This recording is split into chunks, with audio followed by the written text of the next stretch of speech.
Cool, then I'm going to say greetings, viewers. Welcome to People's Exhibit, the only show that hasn't yet been attacked by the Lizard Squad. Unfortunately, Oh, I don't know what we did wrong. oh well, it's been a good run. And as always, joining me today is Ed, winner, Chicken Dinner Hicks. Hello. You look like a gamer. You have a gamer shirt on.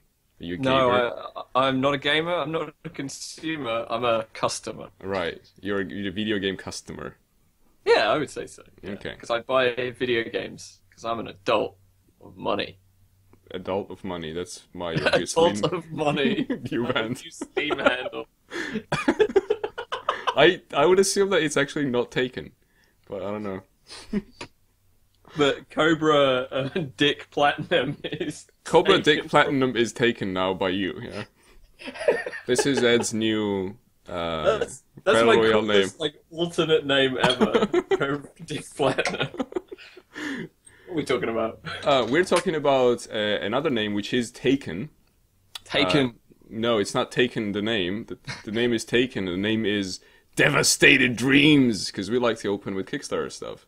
Okay, good, because I thought you were going to start talking about Liam Neeson. I was like, all right, are they making another one? We can finish with Liam Neeson if you want. We'll have to find out if there's any news about it. I put some horrible stuff in the end, so we might as well just add Liam Neeson on that as well. Yeah, why not? So, Devastated Dreams, surprisingly, is from the same developer as Neverending Nightmares. Get it? Because NNDD... Part of a trilogy as well. It'll be Terrifying Tits at the end. It'll be the third. Well, I mean, I guess you could do that. This game is because, well, there's a slight link there. This game is about his wife being pregnant and how horrible that is, essentially. Like, I am presenting this in a very blunt manner, but this is kind of what he says in his Kickstarter video. She says it's a horrifying experience to be expecting a child and thinking, oh shit, what if something goes wrong? And yeah, okay, fine. so that's his wife is a Filipino lady. The main character is a Filipino lady. They're both pregnant, and this is looking exactly like Neverending Nightmare, to be honest. Yeah, same engine, same art style, and in a way, my sort of initial feeling is it's kind of like, I know you can't really ruin a thing that stands on its own that's like good with something else, like, you know, you ignore the Matrix movies 2 and 3, but something about this comes out in this way makes me think, oh, that kind of worked and he's doing it again. I thought it was this cool, unique thing, and maybe it wasn't super fun or some things weren't executed very well. It could stand on its own like that, but it seems to be that it's becoming almost a franchise of not very good. Yeah, it seems like the indies are learning the bad lessons from the AAA. It's just keep at it, you know, don't get a new IP almost. It is kind of new. Later. Yeah, exactly. It is sort of new, I guess, because it's a different, but it's a very different, interesting way of franchising, I guess, because it's a different story about a different person. It just is delivered in the same way. There's again no combat. It looks exactly the same. There's a protagonist with a source of light walking around. I guess that's a horror genre, but I don't know. It's just There's another we have another thing where another horror. We have a lot of horror stuff, like as per usual. I would argue that everything is horror. It's just, you know, what genres depends what genre you're in, how much you ignore the horror that exists. Yeah, it's there you go. That's my profound statement for today. And funny you said exists because that's very existential list stance, I guess, that everything life is pain. And so is this Kickstarter, and it said stands at $16,000, and they need like 150, I think, and that's the minimum budget apparently. Did it just start? Well, at least it's a sensible budget. Yeah, I guess if you're like working with two guys working together or something like that, or three. Yeah. It's more than people who are like group of three ask for generally, but then again, he's not the first time doing this. It's people do generally lowball their Kickstarters, though. I don't have a problem with that price. It's just that they won't make it because gamers expect cheaper Kickstarters. Damn. Okay, so that's our Kickstarter budget pretty much filled up for the show. We're done there. Best of luck to everyone who's making games about pregnancy. We are gonna move on to different kind of horror, which is the continuing horror that is brought upon John Smedley Oh, yeah. by the hackers. Ed, do you want to say things about this? I don't want to say too much. Just that we had we covered it a little bit last week. Basically, he made a statement, and we were talking about that. And from what information I had at the time, I thought it was kind of amusing, and I was somewhat suspicious that it was kind of an angle to go down as a marketing thing. This guy being in a CEO position, he is de facto a marketer, whether he would want to be or not, and so you may as well embrace that and be good at it, like some other people we'll talk about this in this podcast as well. Though, having read a bit more about it, in particular this Fortune article about him and how he has been affected by these hackers recently, I'm a bit more sympathetic. I'm like, yeah, I think I'd be that pissed off if these things happened to me as well. And I don't think I would give that much of a fuck. But I agree, like, up to that point. But then again, isn't he, like, kind of continuing the feud in a way? He's not... If you want to take legal actions, I always thought you take legal action. Oh, yeah, You don't threaten legal action. I agree on that point. In fact, it's always bad practice to threaten legal action. Whenever you're, like, in a situation where you potentially could be... taking on some legal action, your lawyer will say, "Don't say I'll see you in court." It's bad. It's bad. It starts you off on the back foot in your legal proceedings if you appear threatening. In that regard, yes. But I mean, having looked at it, I don't think it's a work. I think it's now just a maybe ill-advised response to a very real problem. Could be, yeah, but. I don't know, I still find it hard to believe that he didn't go just like, hey, I got all these lemons here. Yeah, it's just the amount of lemons I didn't realize were quite so many. Right. It was a couple of trucks. We thought it was a couple of crates, apparently a couple of trucks. There's going to be a lot of lemonade flowing around. Yeah, lemonade all over. Yeah, when John Smedley is done with this. That's all I really wanted to say about it. I think I didn't give him quite a fair shake last time, but, our comments kind of stand. I think you and John are now even, like You guys are tight. Yeah. So, because of what the actions of the Lizard Squad, other bad things have been happening. Not only to John Smedley, but also to PC sales are falling, and I can't really blame anyone else but the Lizard Squad. Again, this is this time around, the Wired reported that the PC sales are down 9% or perhaps 11%, depending on who you believe, They are kind of doom and gloom, as always. These articles have to be doom and gloom. It's like the doom and gloom quota must be reached every week. The question I always have, and finally that we are doing this podcast, I have a actual platform to discuss it. What exactly is a PC sale? I've never bought a PC in my life, and I've always had a PC. Because I've always made the PCs with different parts I bought. Now, do the part sales, which I would think most people who, at least those who are into PC video games, would buy parts and then upgrade, then the motherboard can't sustain any more upgrades, you get a new motherboard, probably stick it in the same freaking box that you already have, or is the box sale the PC sale? Like, where does a PC sale start and end? Which never seems to be covered in these articles. What I would do if I was going to cover this, and it may be that they did include this as well, but because there's no... I mean, we could follow up and look at the details on what Gartner did and IDC did to get these two figures. Gartner got 9.5, IDC got 11.8, so they're obviously calculating them differently. Yeah. But what I would do, I imagine I'd do it, like I say, maybe they did it, is I'd go, okay, first of all, the straight-up boxes that Dell sell, that's easy, right? Yeah. But then you also go, okay, how about parts salespeople? And then what I would probably do is go, all right, assuming all the parts are sold in ratio, they probably aren't, because certain things get upgraded a lot more than others. But let's say I go, all right, you sold a case, you sold a CPU, a motherboard, a graphics card, and a hard drive. I'm going to call that one computer. Right. Maybe just a motherboard, because that's the main thing what you need. So all the laptops, all the fully built ones, plus all the motherboards. The laptops count as PC? Like, is this article about general purpose computing, or is this about big boxes in your house? It doesn't specify. That's one of the problem with that. The only thing that I found in there, it said this, we don't count tablets. Yeah, well, thanks. Yeah, it just compared. Pretty much, it was comparing PC, which I think they sort of were basically saying a big cube, Right. versus phones, with the kind of underlying thing of phones are the future Yeah. of computing. And there's obviously several problems. Some of them we've already outlined. You can have a huge laptop, Yeah, which is what I she do said. have a huge laptop. Yeah, I mean, it could She even. keeps telling me I have a huge laptop. it but can I even agree. go bigger than that. I think it could be like, what is it? Is that 17.5 inches or whatever, or is it 16? Because it can go pretty like hefty shit, and that would Yeah, be you get silly ones. Yeah, so that I would probably count that as a very stationary portable laptop. But I don't know. Yeah, it's always problematic whenever they do it. It's always kind of like alarmist crap usually. Yeah. I don't know.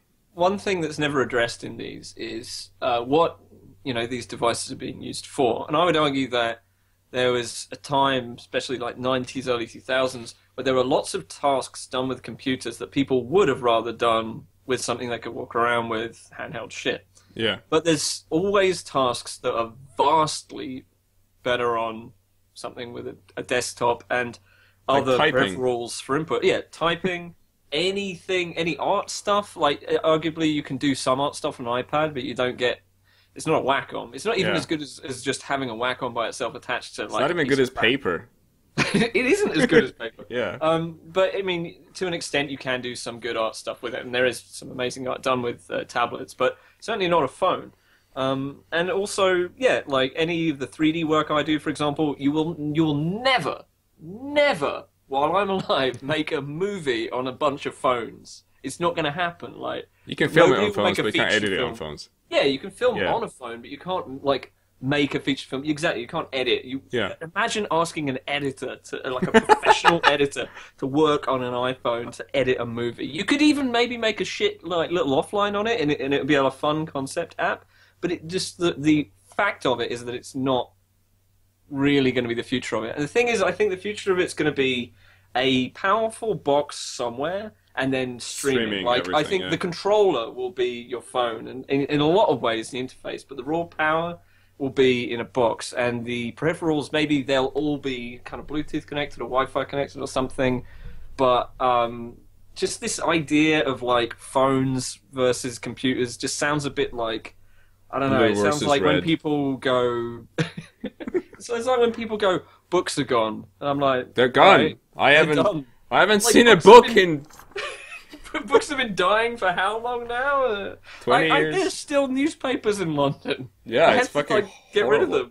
them. Yeah, Boris, what's up, man? How's it? Why are you I doing this want to to us? fire a high-pressure jet of water into every orifice of Boris Johnson simultaneously until he turns into a cloud.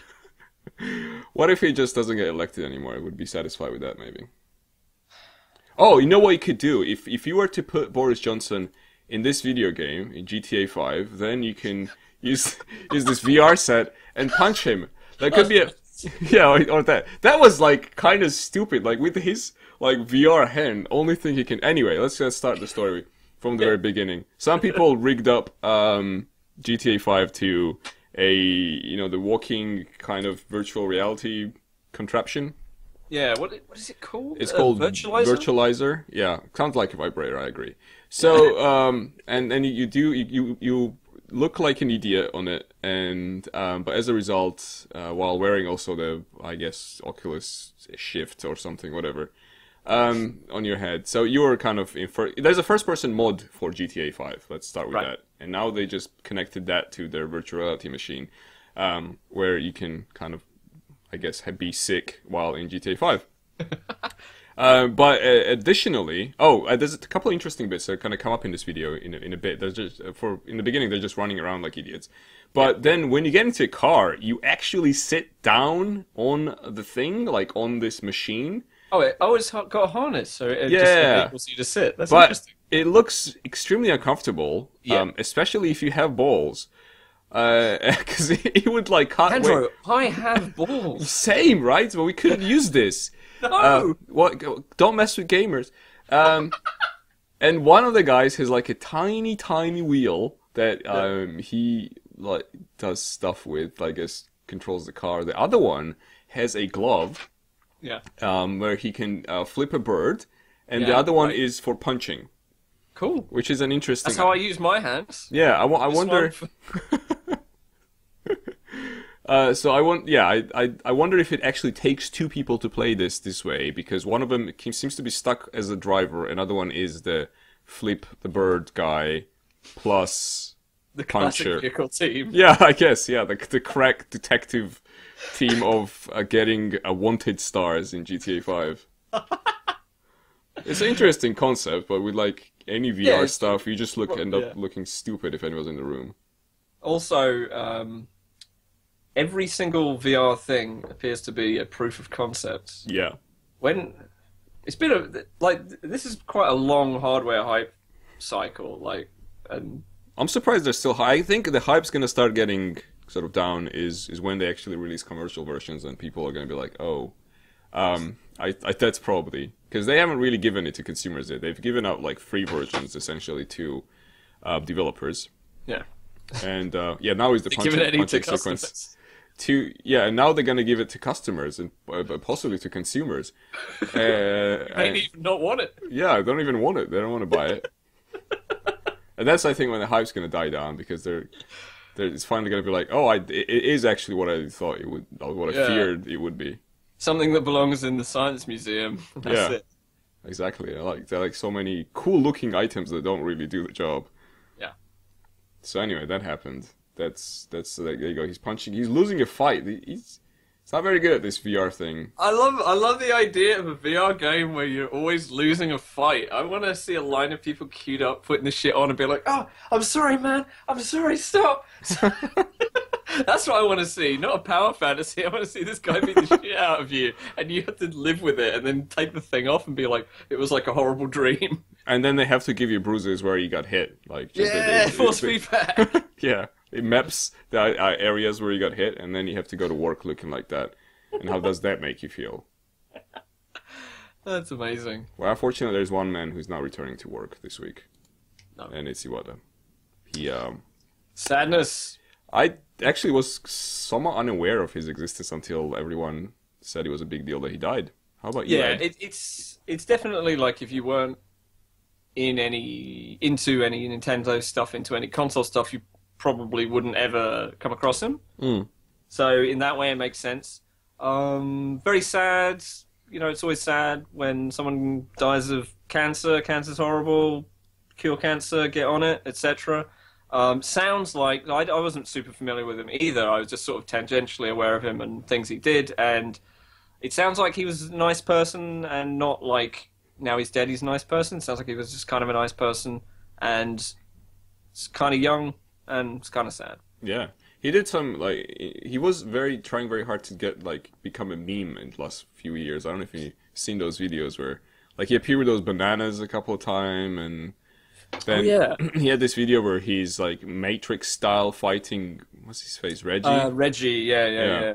I think he sort of went down that angle of being a kind of mascot CEO, not just the guy running the company, but also this big colorful bird. Yeah, and it was only first Nintendo president to do that, I believe.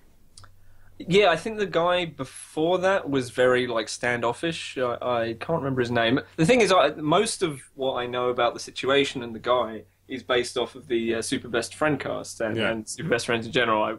I catch up with them on Tuesdays, so sometimes they break the news. Sometimes something happens on Wednesday, and I feel like I'm ahead of the game on that. But yeah, they pretty much broke it down that. That seems to be the case. It seems also like something that he was very good at with that company was trying to stay true to kind of its principles versus what shareholders were kind of interested in doing with it, and that's quite admirable. And hopefully that continues. But I'm a little concerned that someone may, then shift the direction a bit. I don't know how, but. He did oversee the Wii U failure, though. I mean, that was there. Yeah, Wii U and one other thing. GameCube, I guess. No, GameCube was... Did GameCube fail? Well, GameCube's considered a failure in terms of sales. Really? I didn't know. Yeah. No, GameCube was before him. He became president, I think, 2002. GameCube was before that, wasn't it? There were two things that he No, he was I remember there apologizing was twice. two consoles that were good, so there was DS and Wii, and then there was a Wii U and something else that went bad, so I assumed it was GameCube. Oh, maybe. Yeah, I mean, I never had a GameCube, so I have a very vague idea of when it came out. That said, GameCube had Super Smash Bros. Melee on it, so a lot of people talk about it as if like the best, almost that generation, the best console, and like there was a Kickstarter thing recently where they were trying to sort of do a remake of it or whatever. So like this was the thing that would run all the games or something like that. Which that would be cool. Yeah. Interestingly enough, he was only the 4th Nintendo president in history. Yeah. It's a very Japanese company in that like you die as a president. Life. Yeah, exactly. Yeah. Yeah. So the next guy is going to become president, and he's going to die as a president. Yeah, it's very interesting. Like, well, I think this is the first one to die as a president. They usually retire, but they retire like having, retired. It's not like, oh, I'm gonna now move on to another company and make big and do all this venture capitalist stuff. It's more like I'm the president of this, and I'll retire at 70. Yeah. Then, I think they probably retire when they can't do it anymore, as opposed to like, I want to go to Bahamas now. Yeah, exactly. Yeah. So, which is sort of different from the Western concept of going to Bahamas always. One of the things, there's two more things I want to say about it. One is that something unique to, somewhat unique to Nintendo is that I think that partly because of the amount of personality of their characters, their fans are the most, like, they're the most typical fanboyish fans. Obviously not all boys, but hence the term. And so it's been like a huge outpouring of like people being super sad about it like a bizarre amount. And yeah, I often find Nintendo fans insufferable. And the other thing was that one of the kind of quotes of Iwata that is being pushed around a lot, which I'm sure is something he absolutely believes, not being taken out of context, but it's something I kind of disagree with in a way, was all games should be fun. And I would say that I would agree with it if he said all games should be fulfilling and of good quality. And I don't even think all games should be of good quality. I think all expensive games should be of good quality. All games should be fulfilling in some way. Yeah, I think I agree with that sentiment. I just don't want people to run with that and they already running with that. Weird martyr that goes, this game isn't fun, burn it down for Iwata, and they run around with pitchforks, just going, fuck, I've gone home and burn you down. You're not fun. You're just fulfilling. And leave like bananas on the ashes. Yeah. They're all wearing like big Muppet heads and going, this is what you would have wanted. They're already doing that though, because that's the like the Total Biscuit stance anyway. It's gonna take us very far if we go down this lane. But just to say, this was like before Iwata. There's just this camp of gamers who think that games are just games. There's no politics and they must be fun. Well, it's okay because what's interesting about these people is that they are all constantly talking, but all their voices are at slightly different frequencies. So when you put it all together, it's just white noise. That's what Iwata would have wanted. That's what he would have wanted. Now, the one thing that he wouldn't have wanted is Game Wonder, possibly. So this is not really news. It's olds, because this thing happened like in June, but I just found out about it late. So hey, you're stuck with it now. We've done that before. Let's do it again. Yeah, I mean, you're lucky. This is June 2015. It could be June 2011. So this is a violence-less MMO that is, I believe, in early access on Steam, while it is, I guess, in just access for access on PS4. And it's surprising, and it's apparently, I've never played it, so disclaimer there, it came out in a horrible state. You'll see this is the loading screen, this is not an image. This is a video. I think someone is playing this on PS4. So I was going to say the loading screen is an image, but yes. Yeah, but I mean, it's a weird. Yeah, you got it. And it has like tons of very Unity asset store type bugs, even though it's made in CryEngine. Yeah. And you'll see them in the video, etc. But this is, I mean, obviously there's a lot of shit games around, and it is somewhat surprising that it came out in that state on PlayStation, which I guess is rare in itself. But what grabbed my attention the most, and I usually don't, but hopefully I still have this open somewhere. I think I do. Is there's a piece about this game on Vice, and I think they presented this as like, oh, could this be the worst game ever, or something like that. And then they also talked to the guy, And there's a bit where he talks about like why he made it that way. There's a lot of stuff like, oh, you know, because it has like 37% approval rating on Steam, and that's bad. Like that. That's pretty bad. There's bad games that have better approval rating than this. And it being an MMO, it's also kind of difficult situation to be in because no one is playing it. Even those people who, well, I guess especially those people who bought it. Oh, you can see on the screen right now. By the way, the stuff that you can look underground. That's my pet peeve usually with the games, where the camera glitches through the floor and you can see the shit that the developers left underground, sort of building up the shit that is above ground. But anyway, so Davison, who I think is the main dev guy, was discussing with a friend apparently what they loved about online multiplayer games the most, and they said that working as a team to accomplish a common goal was something they both kind of came up with as something they loved. So, and that was the basis for creating a game where you do, you know, whatever this lady is doing in the video. It's kind of still unclear what that you do in that game, even though I've started to, like, I researched it, and it seems like you walk around a lot and then you have to find places. So it's an exploration communication game. Okay. And the big sort of selling point is meant to be that there's no violence. You can't be violent. You can't throw rocks or shoot guns or, you know, bleed to death unless you're just dying on the inside because of how broken the game is. Which you could say that that's a bit violent. And this led me to thinking that it's a very sort of false dichotomy that violence somehow precludes or occludes teamwork in games. Because that's absurd. Yeah, because the most teamwork game I know is Arma 3. I've never seen anyone teamwork like I've seen people teamwork in Arma 3.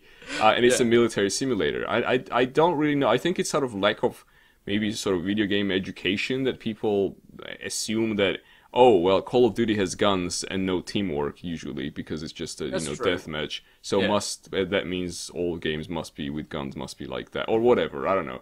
This has shades of Tales of Tales, or Tale of Tales. Yeah, we made it for the gamers and they didn't like it.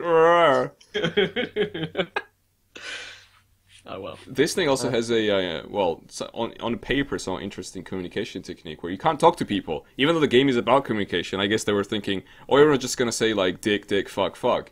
So they made it like that you have to use sort of sign language, either using your mouse cursor around, or using the touch pad, I guess, or whatever, the trackpad on your PS4 controller to sign stuff. And then you'll be like, and then your character will actually say a thing. So if you do a circle, I think it's hello or something like that. So imagine, but it doesn't really work very well. So it's kind of. It's a cool idea, but it would only work with something smaller where you're more guaranteed to meet people, because that's probably quite a hard thing to master and do stuff with. And you'd probably want, with that idea, to have people constantly talking to each other, and that's the exploration you do. Like with language, you know, you could have this like worldwide distributed without having to do any localization. That's a really cool idea. Yeah.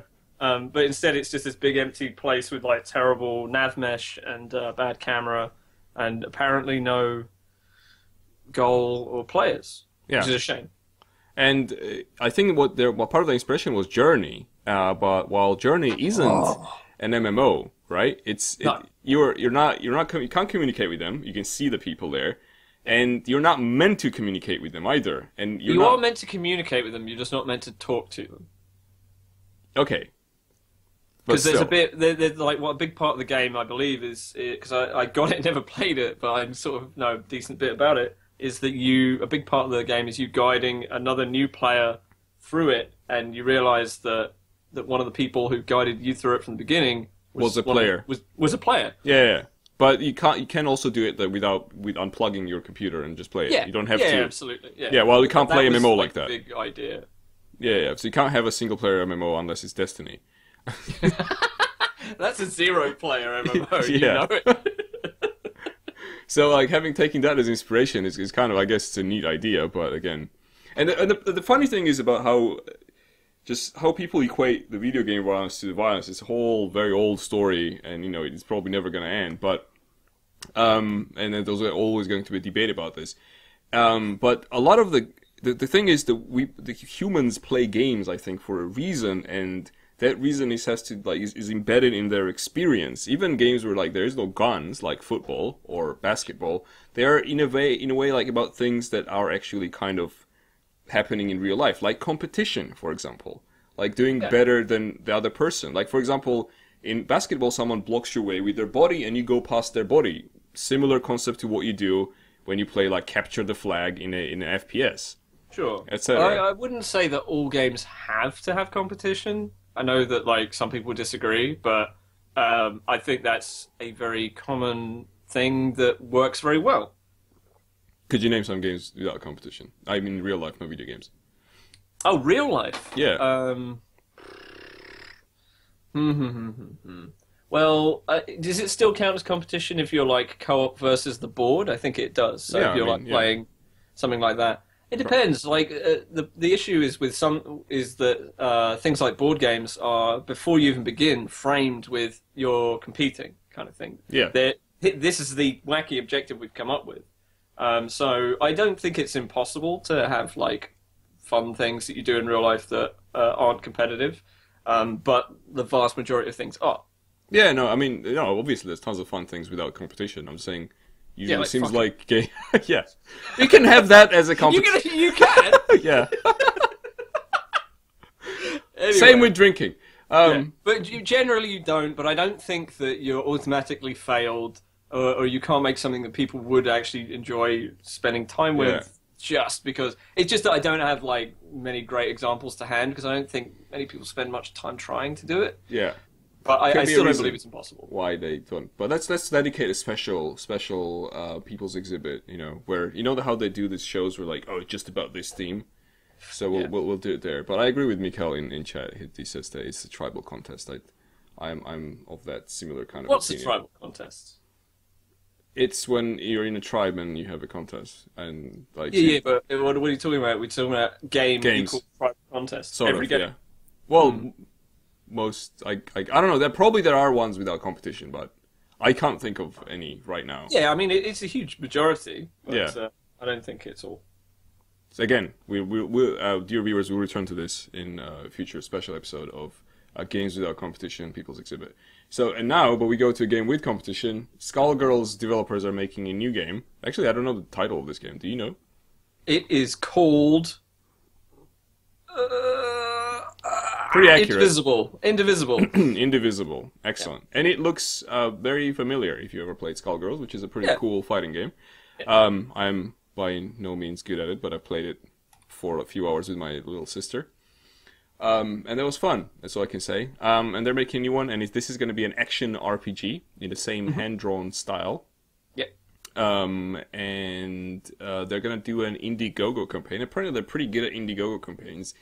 Because last time they had a one when they wanted to do a DLC for Skullgirls, which did happen. They asked for $150,000 or $125,000, and they got almost $1 million, which was a probably very pleasant experience. A lot of die-hard fans for Skullgirls, and they're one of the things I like about Lab Zero is this is one of those instances where a developer goes, "I need this much money," and everyone's like, "What?" And they're like, "Yeah, it costs this much to do this much to do this much to do this.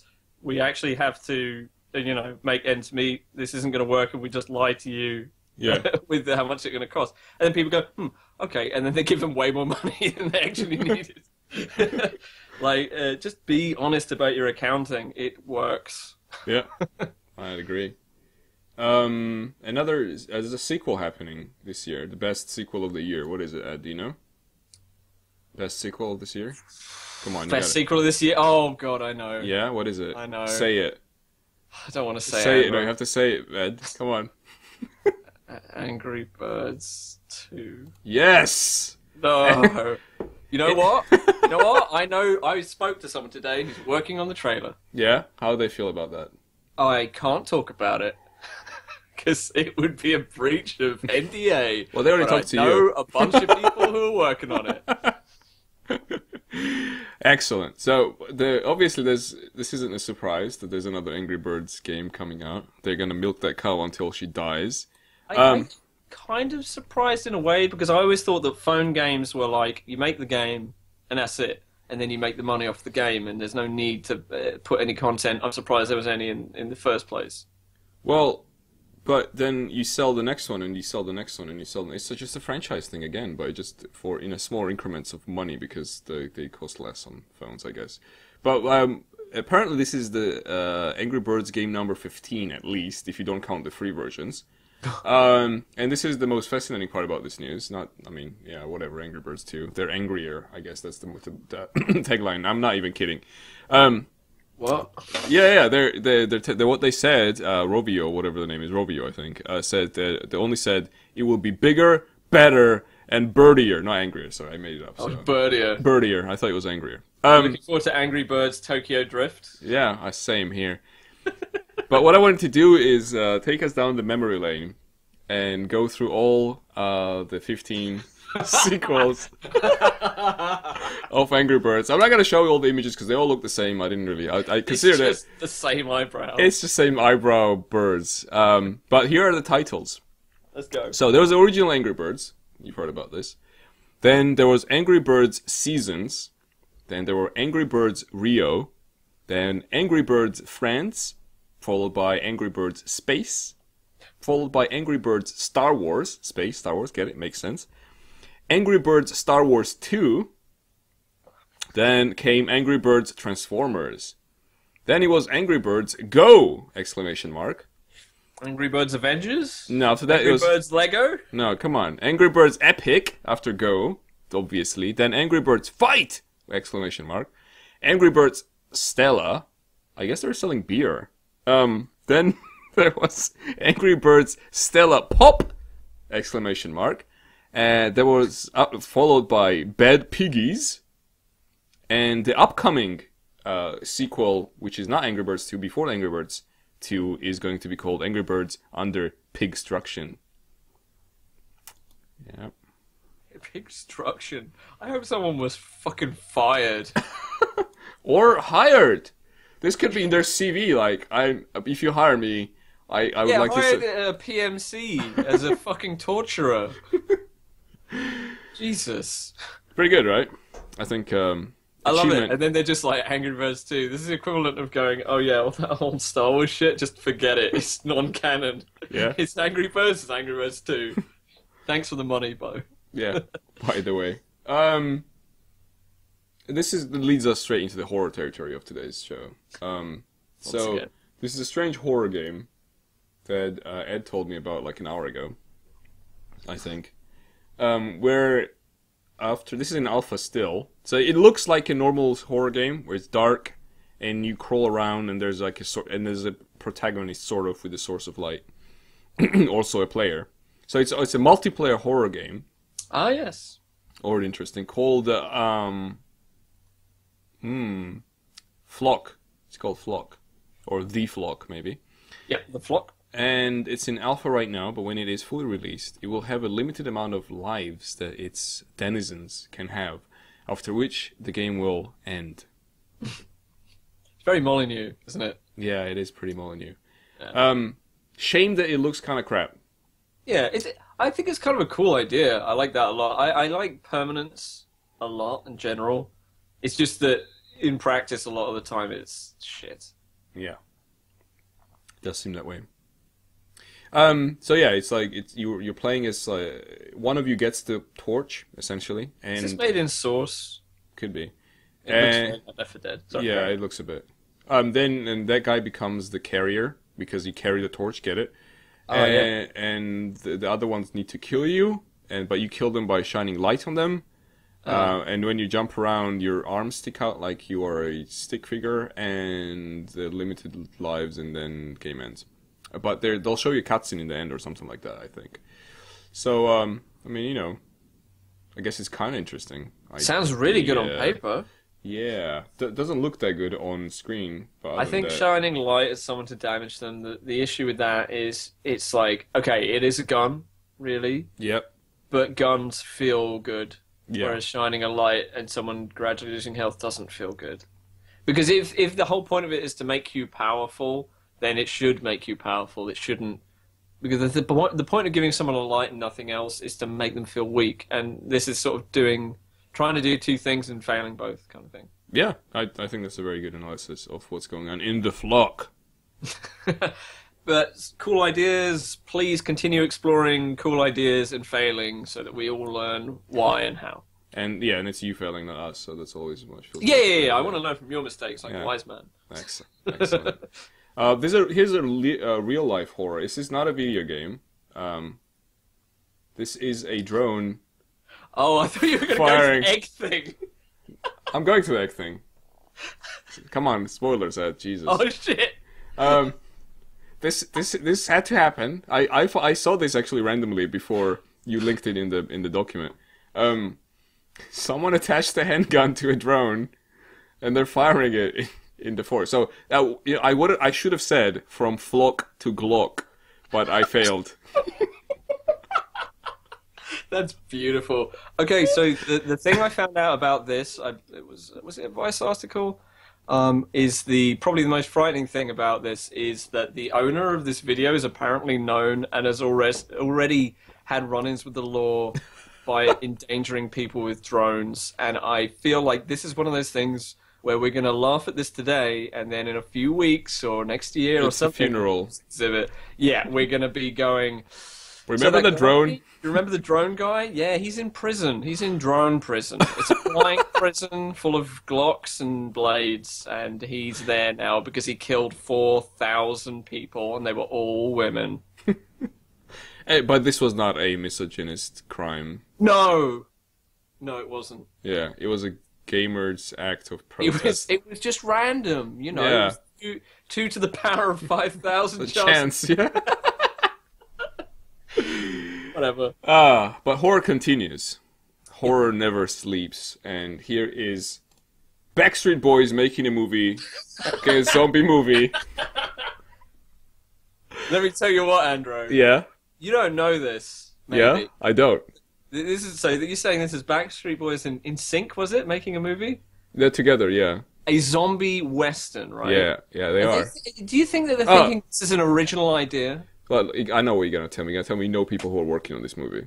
No, I'm not going to tell you that. I'm going to tell you that I've already seen a zombie westerner.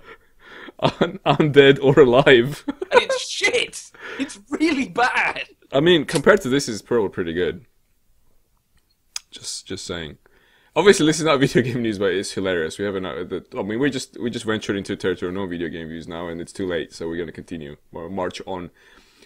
Nick Carter, as you may remember him as Nick from Backstreet Boys. I'm sorry, I thought this was a disappearing man. Carry on. Where's the disappearing man? Ethan Carter. I got confused. So he is teaming up with some NSYNC folk to do this thing. Where he's playing a badass cowboy, Nick Carter, obviously, because he's from Backstreet Boys. Backstreet's back! Oh, right, I had to do it. And... Please, God, no.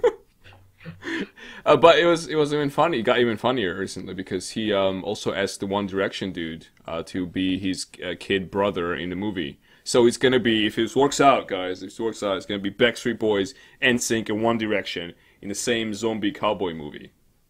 Boom, mic drop. Done. Yeah. Yeah, exactly. I got nothing. So that's why here's a Warcraft movie, the 3D, 360 degrees virtual reality experience on a bird. This was released as a promotional material. It looks like this, I think, because we're not watching this on YouTube. If you watch this on YouTube, you can actually move your head around, and look around and down and up as well.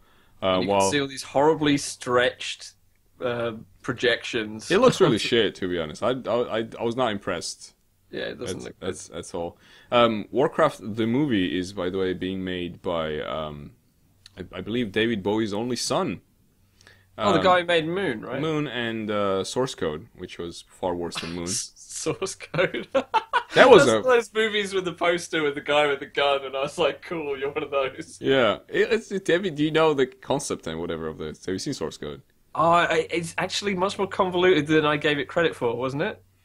It's not even that convoluted. Just they sent him, like, he's essentially exploring a memory of an event to find the perpetrator of a crime, Yeah. and then This was a British drama years before that, this concept. oh yeah, Like what was it called?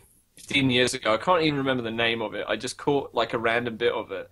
But it was like a guy died and they kept his brain alive and then they went through old memories trying to figure something out. And I mean, it was probably kind of new and cool then, but I don't know, they didn't even do something new. Yeah. They just fucked up something old. I guess he's seen this because he's from London, so hence he's probably seen the movie before. Oh, maybe. Yeah. Yeah, Moon was good. Like Moon was alright. Yeah, I like Moon actually. It's the only thing where an AI helps a human. Yeah. Like ever. Probably. We should have like a playlist of things where AI. I'm gonna turn off this bird. Yeah, it's going to be AI that help humans and non-competitive multiplayer games. Oh, you got Wonder. I mean, hey. You can keep it. Yeah, so to finish with the source code, so he essentially then starts magically living in the memory, even though memory cannot go past the event where the memory ends, because it's a memory of like before explosion. So there's like a terrorist act, explosion, Right. and there's like who was the terrorist, and they keep sending him back in to find out. Was it him? I don't think so. I don't think he even finds the guy. At some point, he okay. just goes like, "Oh, I'm in a memory. Fuck this. Oh, I'm gonna live here." So that source code. I would just love if it turned out that it was him who was the terrorist, and also the brain of the guy whose thoughts he was investigating. But also, you thought maybe he was in a coma from something else, and this was all just a fever dream or the last dying sparks of a brain. And everyone's like, "Oh, the meaning." Yeah, it's very deep. Nice Oscar performance there. Thanks, bro. All right, let's temper this horror with Rami. So Rami did a talk in Develop. I think it was in Brighton, wasn't it? Yeah, it's in Brighton. It's pretty close. He essentially talked about, or at least on the snippet that I saw, about how we as an industry has been mistreating our customers or consumers, two different things, and treating them as children, and now they behave as children, and we're surprised. Yeah, I think that's pretty right on. Actually, I quite like that a lot. It's nice and concise. It's nice, and it is very inflammatory. There's an even better screenshot than the one that you have, which let me see if I can get the link to it. It's him saying, it says, I think this is from later in the video. I could only find like half the talk, and then it kind of, I think it was like a highlights clip. I'm just pasting it into Twitch chat now. But basically it says, fuck, in brackets, yeah, customers. Which is fucking cool. I don't think that was in the highlight. I think that's like no, it wasn't. Yeah. That's why. Because that thing continues after the highlights. So probably, yeah, hopefully, I'd love to see the whole thing. Well, one thing that you can be sure about Rami is that he's going to deliver the same lecture about 10,000 times. So I'm sure we'll see the video. I mean, of this. he's always on tour. Like, this is the case for like comedians. They'll do the same set all the time. I'm sure that's just the fact that we do follow him that we notice this, and he is very prolific. But yeah, I'm sure this will be visible in some other auditorium at some point. That will be good. Hopefully, he won't change the text to slides. Yeah, exactly. I don't think he will. I think that'll be intact. I think it's really cool. I like that the whole point of it is somebody taking some time and going, okay, who are developers beholden to, and just kind of defining that, and sort of putting forward the idea that the concept that's kind of unspoken, that everyone who's making stuff should be afraid and should kind of offer stuff on a plate and be like, do you like it? I hope you like it. Please, I want to eat. Please, I hope you like it. No, like, I think there's nothing wrong with going, well, I understand you want this, but I want to make this, and there's so many people that I'll be able to make some people happy, and I'm sure there'll be people who like the thing that I've made. And if you don't like it, it's a big industry. You can just play something else. You can just shut the fuck up and play something else. Yeah, exactly. There was this reminded me of the E3 conference by Ubisoft that I saw, and they famously, I think there was 2 or 3 times now, using the lady who is doing the voice of Lana from Archer, as I don't know her name. Yeah, so she's their like MC, and it was quite strange where she was talking about, yeah, you guys complained about stuff and you were like pretty harsh, and then I think maybe you quoted stuff or like, oh fuck that or whatever, and she was like, but we listen to everything and we take into consideration, and she was just very very sort of forgiving or accepting to shitty comments, and they were like, yeah, that's valuable. Your shitty comments, you fuckheads, are valuable for, or something like that. It's like, God, do you want to like at least tell them to be nice while they do like criticize your work or whatever? I mean, there's a lot to be criticized about Ubisoft's work. So yeah. Hey, but yeah, it was just pretty strange. So this kind of connected me to the AAA approach to the consumer or whatever. I think, to be honest, I think they kind of somewhat are afraid of the consumers since their recent consumer vomiting. Yeah. I think they're like, oh, I don't want that to happen to me. And in a way, that's kind of like why I think a lot of them were pretty much silent throughout the whole of 2014, early 2015. They were just like, I don't want to borrow this. I just want to continue making money off these fucking idiots. I don't want to talk to them, so I'm just going to pretend that they're right. But then there's actually a cost to that. Yeah. It only helps their wallet temporarily. That's pretty much the idea. So yeah. There's a long-term cost, and that's the great thing about this talk, that it kind of touches on. Rami, the inspirational speaker of current times. I like Rami. He's like a little annoying, but he's nice. That's what they're gonna put on his tomb. I want to end this show on the actually, no, before we go there, there was one thing I didn't have a slide for.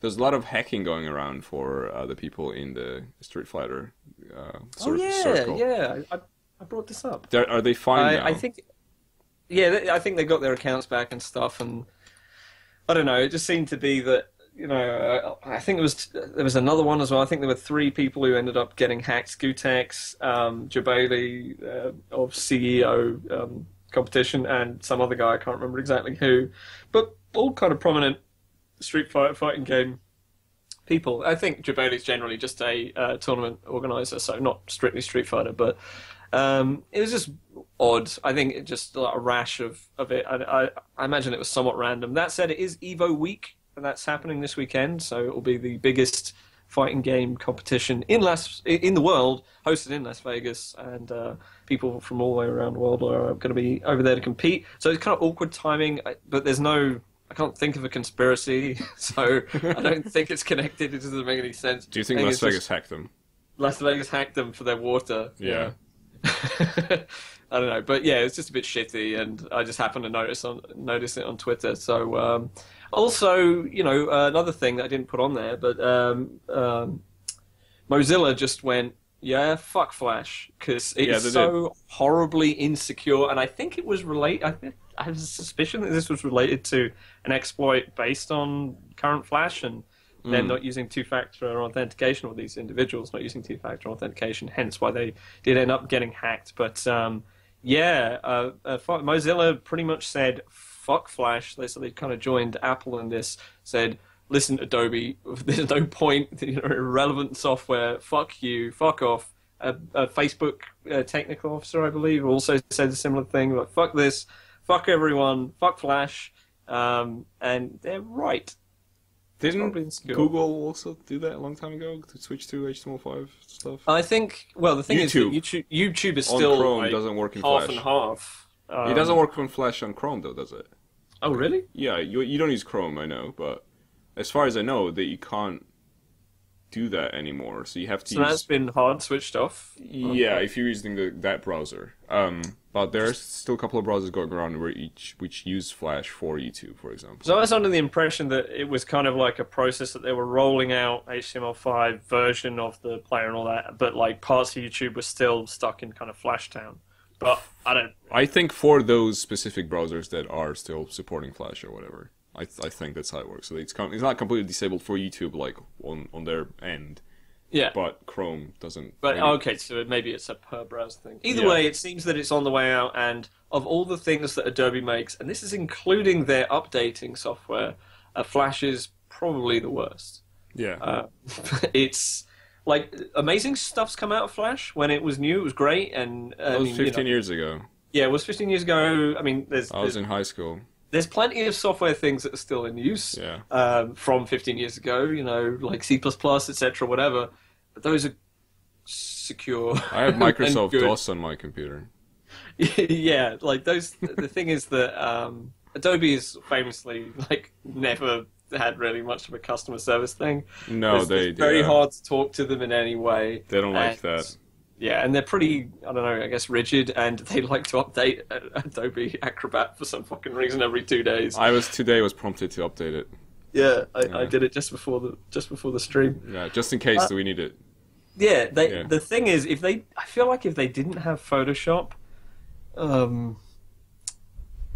I would just swear off them completely because everything else they do is kind of shitty. Like, I like Premiere, it's pretty good. I like Audition, it's pretty good, but there are alternatives that are equally good. There's nothing really compares to Photoshop, which is a kind of a shame. But yeah, otherwise, Adobe, what are you doing? What the fuck are you doing? Their new Flash is just going to be called HTML5 as well, I think. So it's going to be right now that Firefox cancelled their Flash subscription. Yeah, that's a big deal. Yeah. I just look forward to its demise now. Like, back when Apple were like, fuck Flash, I was like, no, just patch it. Now I'm like, fuck it. just let me have something that works. You're channeling Steve Jobs now. Yeah, that's it. Yeah. So as I said before this, I want to end like a truly horrific image and thing. And then this is not news at all. This is like super old. This is like a few years ago, but I just kind of swam up. You know how the shit finally hits the surface at one point.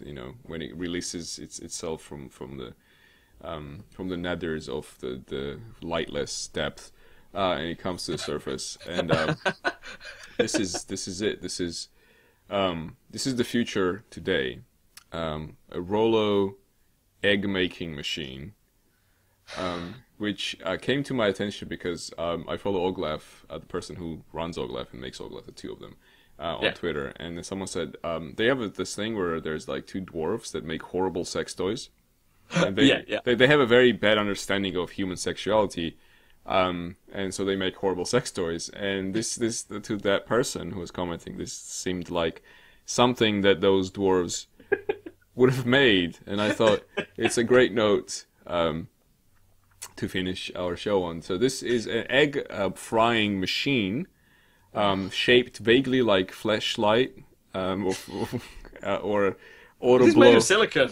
Autoblow 3000. It will electrocute your eggs. Yeah, it's the same shape. Now this is a very sped up video.